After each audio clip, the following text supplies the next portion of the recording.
Hey everybody, this is a quick video in case you have a Panasonic RX-D552 or D550 portable stereo and you need to do a hard reset to the factory default settings on it. Now you might want to do this for one of two reasons.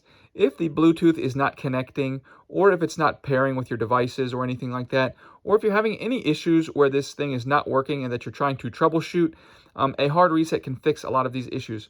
Also, if you just want to set this stereo up like a brand new stereo and have it forget all of your settings and configurations that you've put into it, we can restore it to the way it was when it came out of the box. It's pretty easy to do. The first thing we want to do is this has a battery compartment. We want to make sure there are no batteries in it because that will prevent it from doing this reset. So what we're going to do is we're going to make sure there's no batteries in it, and then we're going to unplug the stereo. Once we unplug the stereo, we need to wait at least 30 seconds to allow everything to clear out. And then we're going to press and hold the power button. And you can press and hold the power button. And then while you're pressing and hold the power button, plug the stereo back in and continue to press and hold this until eventually you will see a bunch of dashes go across the screen.